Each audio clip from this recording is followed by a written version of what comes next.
Hello everybody, welcome to another Big Game Indicating Dogs Q&A. You guys know how these work.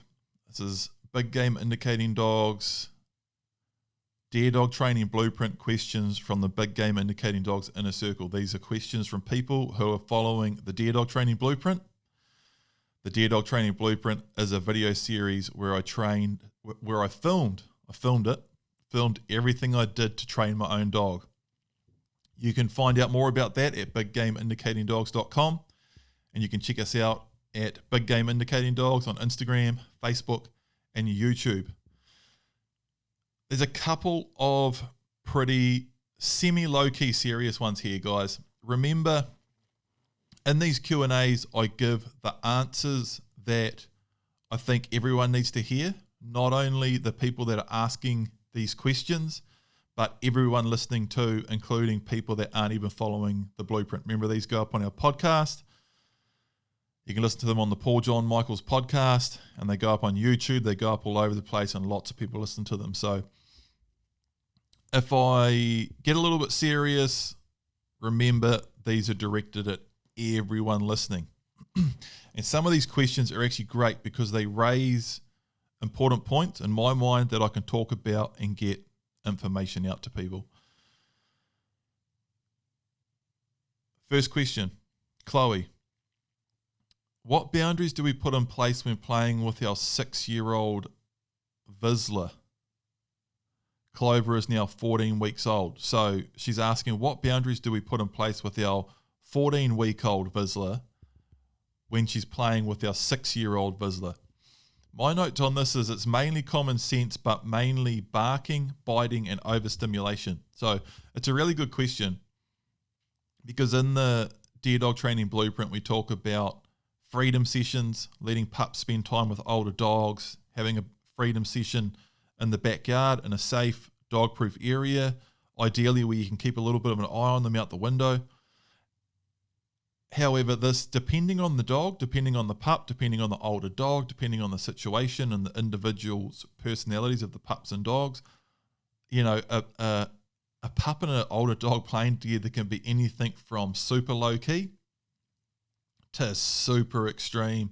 Pups, you know, I've seen it where the older dog can be too full-on and aggressive, and if the, you know, doesn't let the pup do anything, and there is risk of the older dog snapping at the younger dog and being too hard on it, which could be basically psychologically damaging to a young pup. You don't want an older dog dominating a younger pup too much.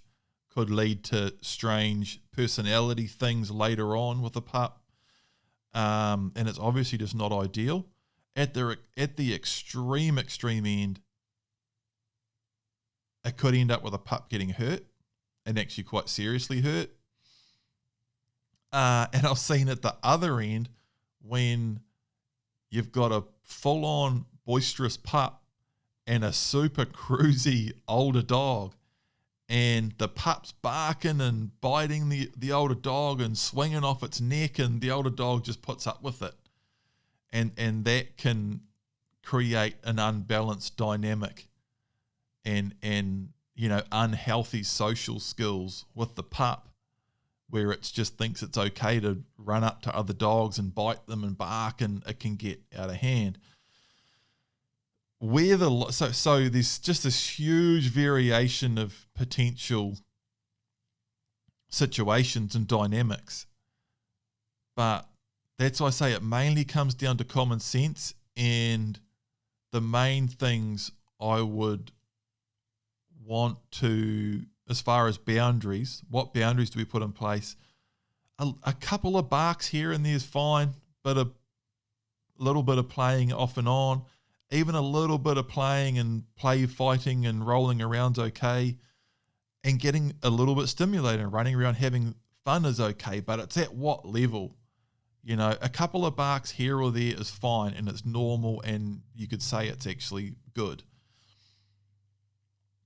Same with the biting and running around, but it's when it turns into one dog's just sitting there doing nothing and the pup's just what,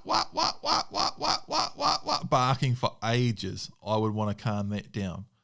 or it's when the pup's just full on biting, going hard out for ages, I'd want to calm that down and cut that off at the pass too. And then I'm always trying to calm super intense energy. Miko's one for it. The Miko Vizsla heading dog cross that we trained in the Palmiko Dog Guide. You guys, if you've been following us on Instagram and Facebook, and following me at Paul John Michaels on Instagram and Facebook, you will have seen her. She was the full opposite end of the spectrum on print, complete opposite, and I chose her like that on purpose. And she can get overstimulated. If we're out at the park, there's actually a really nice guy down here who often walks his dogs at a local spot, and he's got 2 heading dogs. Actually, one I think is a purebred heading dog, maybe even a collie cross, and the other is a heading dog Huntaway cross. Big male dog, he's about 3 or 4, and he's all go and super sort of jovial, boisterous, real character. And he sees us coming, and he's running flat stick at us from 200 meters away, and he's stoked, running around in circles. Miko knows him now, and Miko just instantly hits level 10 and just starts frantically running around like crazy, around in circles, and she's panting, her eyes are wide open, and she's just instantly overstimulated. I rein all that back right in straight away. I basically don't let my dogs run and play all the time for like an hour every day. They run next to the e-bike, run around at the park. Again, if you follow me, you've seen it in my stories, and that the dog's running flat stick next to the bike. They run around. I've just got a small, well, it's quite big for a concrete area, but I've just got a small backyard here. It's about 20 meters long by about 6 meters wide. And most evenings, Print and Miko have a little spaz out in the backyard, and they run up and down, and they might bark 3 or 4 times each and run around. But there's levels. If a dog laying down or plodding along, staring at the ground in front of it is level 1, and like constantly barking with froth and drool flying out of their mouth and just like chasing tail is level 10. I don't like it getting past about a 7. You know, I really don't. Once a dog they just completely losing it and barking and just going full on. If you let a dog get there all the time and they build right up and get to that, they'll get there quicker and quicker, and you don't have any control of them in that space. The human equivalent of that, I can't, I'm trying to think. To me, the human equivalent of that is basically just complete psycho. Actually, I just thought of it. The human equivalent of that, have you ever seen a mosh pit? When people are in a mosh pit, and have you ever seen a slam circle in a mosh pit? A mosh pit is, at a heavy metal live concert, and when people are just losing it in the front rows, and a slam circle is when a circle opens up and people just run out into it, just head banging and helicopter arms, and just level 10 for a human. That's level 10 for a human. I don't really like my dogs to be getting in that space regularly. I really don't. So, and it really can, you really can put them in situations where they get there all the time, and it becomes more of a part of their personality, and they get there quicker and quicker and easier, and then they just do it all the time. Or you can try to keep them a lot calmer and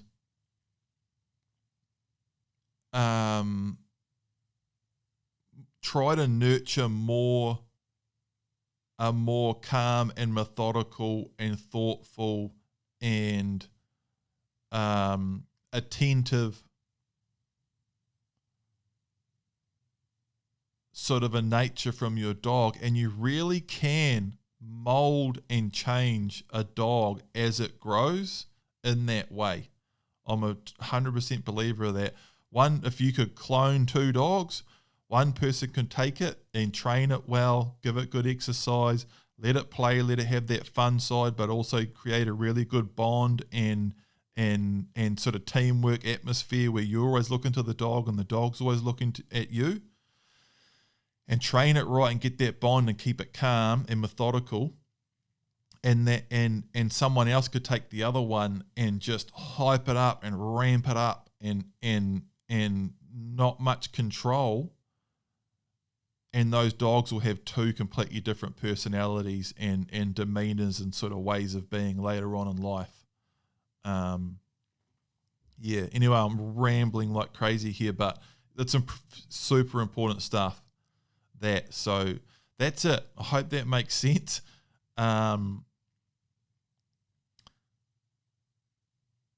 A bit of playing's fine, but there's levels to it, and it's mainly common sense, and I don't like it getting out of hand regularly for any sort of period of time. Will, I'm going to train a speak up command on my GSP, Gus. At what age should I teach this, and how should I teach it? I don't want it to ruin the dog and have him constantly barking when I don't say the command. I ideally want him never to bark unless I give the speak up command. Now here's some notes on this. So I asked Will why he wanted the speak up command, and he said there's no reason. No reason. I want to teach my dog a speak up command. Not sure how to do it. Don't want it to ruin it. Ideally, I want him to never bark. Why do you want to do it? I don't know. No reason. And my further notes here are keep it simple. Don't make extra work for yourself. Mainly only do these add-on things once everything is done and you're hunting perfectly and you have absolutely nothing else to do. This is a big one. Patience and focus.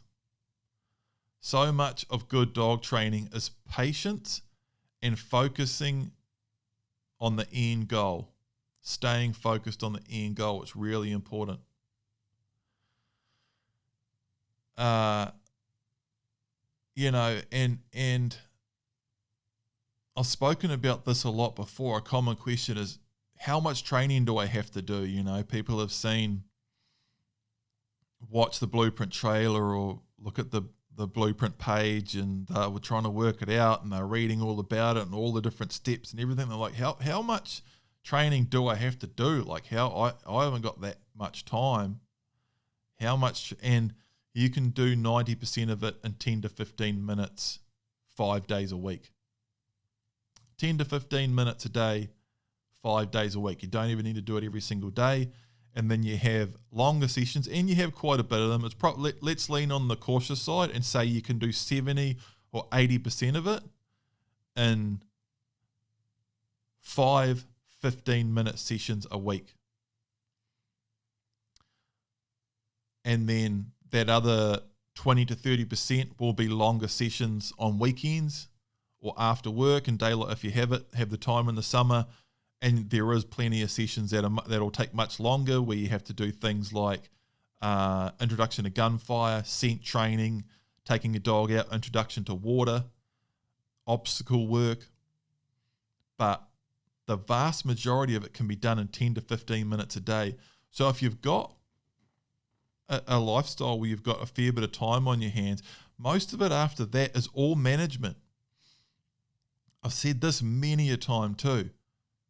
So much of good dog training is not about what you do, it's about what you don't do. And so much of it is just patience. And just wake up, give your dog a toilet break, maybe a little freedom session, then back in the kennel for a while, go do a training session, come back in the kennel. You got to do something else. Then it can come out for another freedom session. If you've lucky enough to have enough time, take it for another session. You can do 10 to 15-minute sessions a day. You can do a big, long session, 45 minutes if you want. But so much of it is just patience and just waiting, doing those 15, 20-minute sessions, the odd longer one, keeping it super calm, conservative, diligent, and patient, and just staying focused on that end goal. And it's so easy to get distracted and frustrated and trying to rush it, or I wonder if I do this or try this or do that. When it's and I've said it before, it's a super nuanced thing. It can be, but it's actually fairly easy. As easy it is to get it wrong or have trouble or get super frustrated, it's actually fairly freaking easy too. And it doesn't take that much time. And sometimes with processes like that, the hardest thing is to just chill, stay focused on the end goal, and just do it. Another one from Will. What do you think about keeping the dog on a kennel and chain instead of a kennel and run? My notes on this is there's nothing wrong with it, but safety is important. So there's 100% nothing wrong with, so a kennel and run is the dog box at the back and a good wire mesh, steel and mesh run with a wooden floor, classic kennel and run. And the kennel and chain is just a box, a kennel with a chain tied to it very securely. Again, there's nothing wrong with the kennel and chain, and in fact, as much as farmers and gun dog people and things like that do really traditionally like a kennel and run, man, there's plenty of full on old school, shepherds and farmers and that have had dogs forever and lots of them that keep them on a chain, kennel and chain. It takes up less room, it's cheaper, and there's nothing wrong with it, but there's a few key things that you need to make sure that you get right. A huge hazard, the biggest hazard with a chain is choking. So if you put a chain in the wrong spot where a dog can climb up over something but it can't reach the ground on the other side, the dog can hang itself. And it's not impossible for some dogs to hang themselves on their own kennel.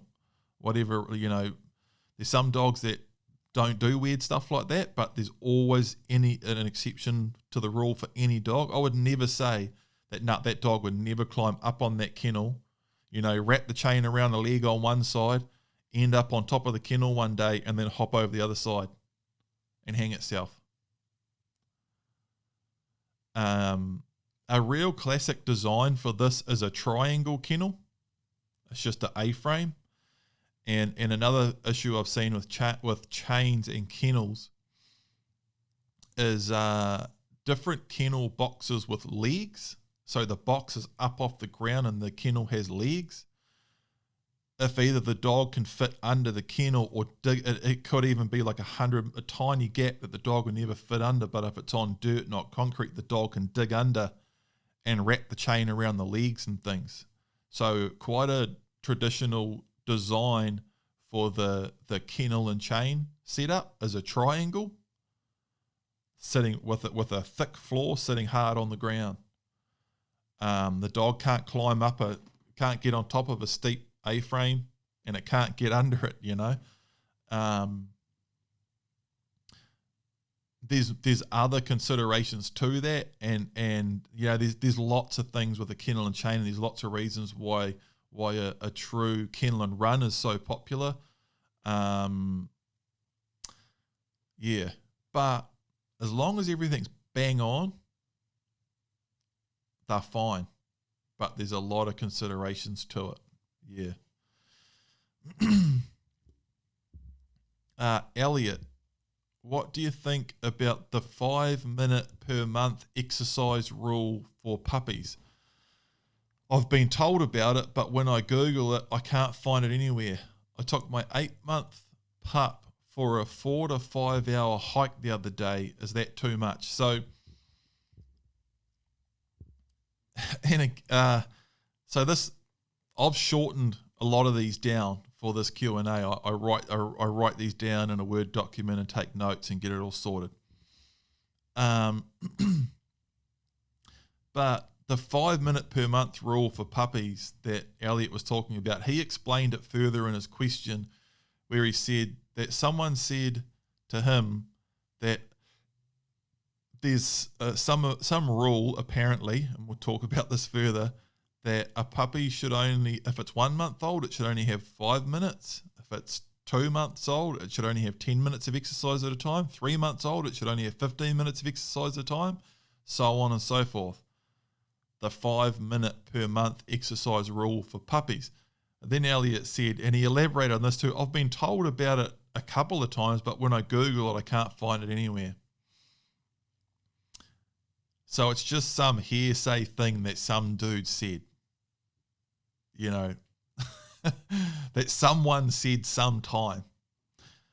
But when you look it up, you can't find it anywhere. I've never heard of it. And then he said, I took an 8-month-old pup for a 4 to 5 hour hike the other day. Is that too much?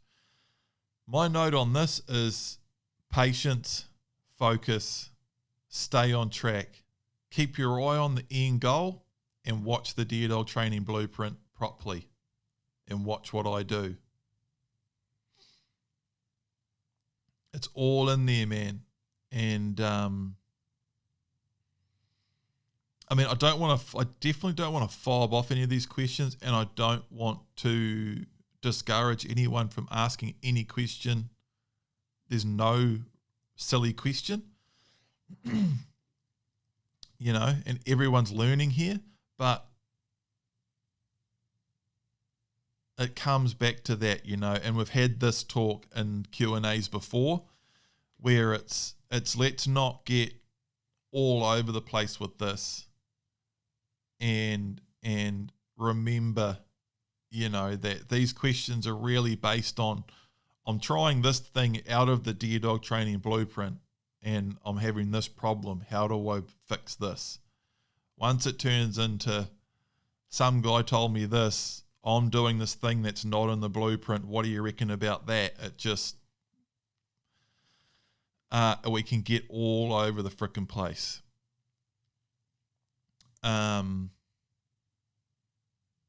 Yeah. So the 5 minute rule, I've never heard of it. Doesn't make sense to me. I'm not even gonna talk about it. And you know, all the guidelines and everything I do with print is in the blueprint, literally. And the only real criticism, the main criticism we've ever got on the blueprint is that he goes on for too long, because I explain everything. Just I show everything I do, and then I talk about it all for ages. It's all in there.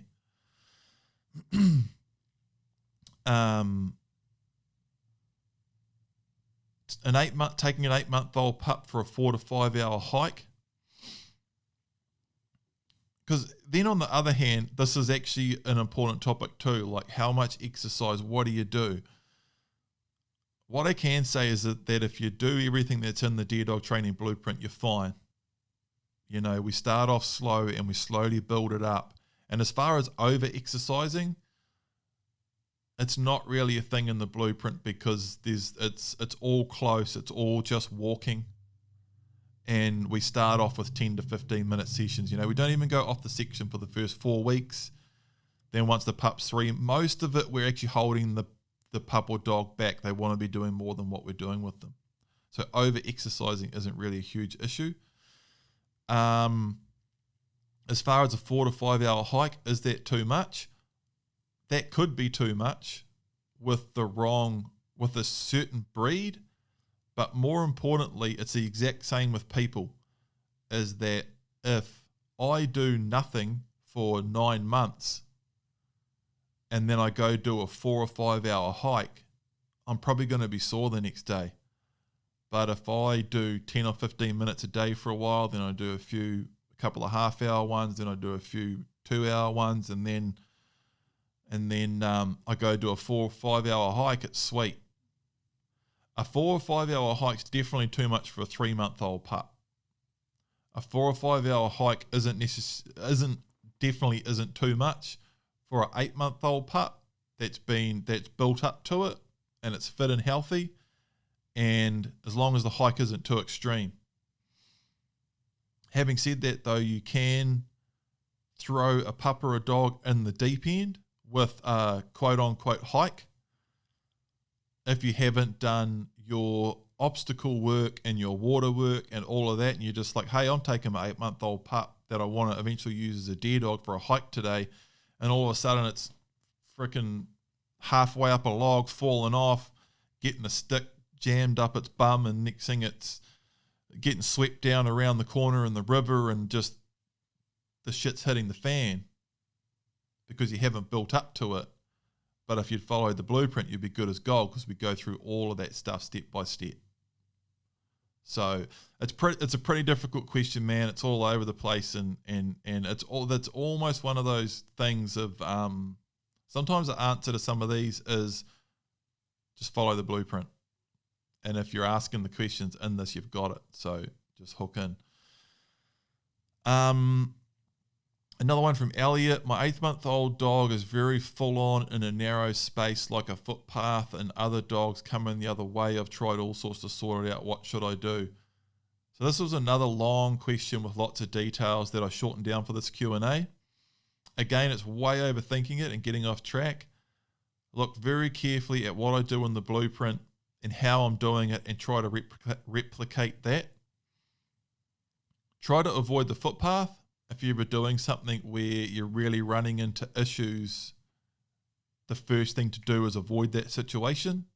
So if you're walking your 8-month-old dog on the footpath and it's just going pear-shaped on you, put it in the car and drive it to the park, which is basically what we do on the blueprint anyway. I do show you walking straight out my gate and up the side of the road and into the paddock and all that sort of thing, but you've really got to use your own initiative and common sense on a lot of this stuff. And that's why the principles are so important. Those principles that are in the Deer Dog Training Blueprint are designed for you to apply those to your given situation. But to directly answer this question, Elliot, if the footpath is getting squirrely for you, I would avoid the footpath for now. 8 months old, you're still relatively young. 8 months is a pretty full-on age. 8-9 months is pretty full-on. You've got a dog that's approaching that age where it's getting very mobile and strong and fit. It's gaining in confidence, so it's pulling down the footpath because it's like, what's around the next corner? Let's hook into this. But it hasn't got any of the. It hasn't got much brains yet, or skills, or focus and calmness. You know. So a huge one for you, man, at the moment is just avoiding that footpath situation and try to get out in a nice, big, open, low distraction environment. Have a listen to the latest Palmico Q&A that went up at the same time as this. I have a big talk about the difference between footpaths and big open spaces and that. I have a big 10-15 minute rant on it. Really important. Yeah. And Elliot, you're talking about you were stopping and turning the dog and walking the other way and doing all of this stuff.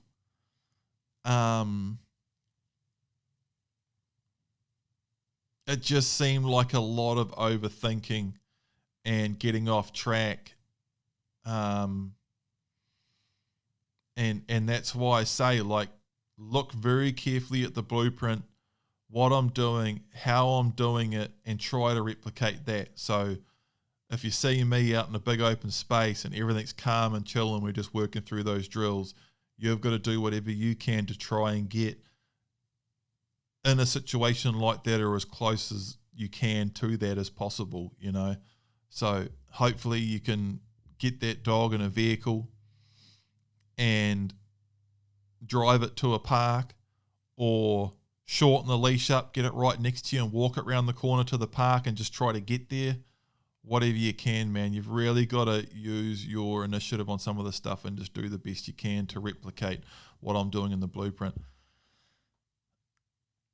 Amy, I have a 15-week-old heading bitch who has done really well with the come commands, kenneling, and walking in front. However, she is a situational sitter! ! She's a situational sitter, god damn it.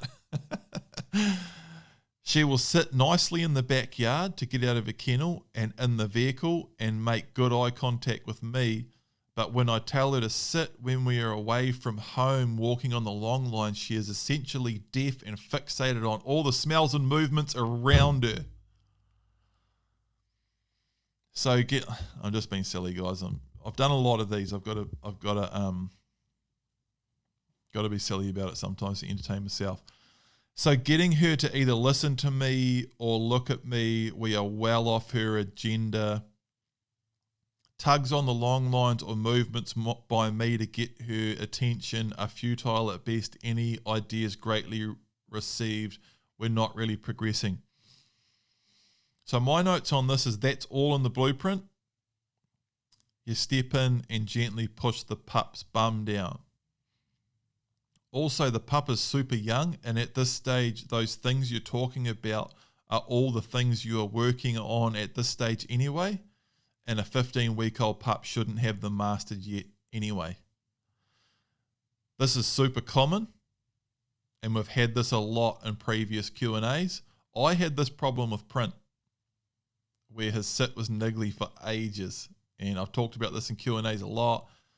Print's sit was niggly for ages. I had to just keep calm, step in, push his bum down, and be all distracted, looking all over the place, wanting to eat grass, wanting to pick up the leaf, and I just got to be, okay, good boy. No, sit down. And you've really just got to try and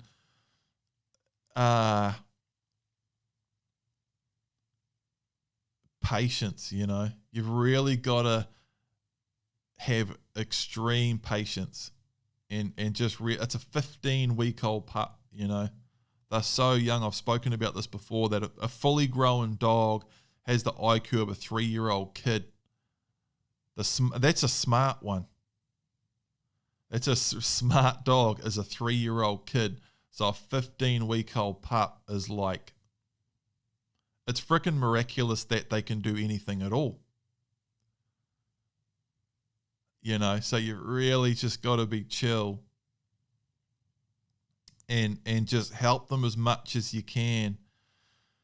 I've got here, watch the blueprint very carefully and make sure you're getting everything bang on. It's super important, and the subtleties of that and how calm I am, all my body language, and I'm just doing it over and over and just keeping it super chill. And most importantly, like I was just touched on it before, but most importantly, keep calm and relaxed and happy during training. Super important. If you can do that, and just if the pup gets up, just you know, you can put pressure on. No. And then as soon as they pause, soon as step in, gently push their pup down, gently push their bum down.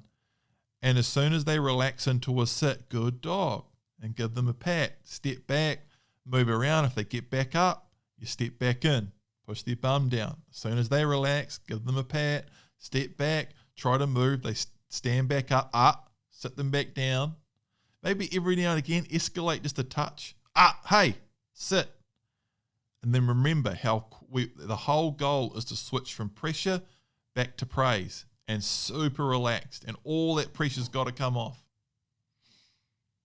And any pressure we apply to a pup or dog is always trying to get it to the point where we can release all that pressure and say good pup and release it and carry on and keep it light and positive. And 15 weeks old,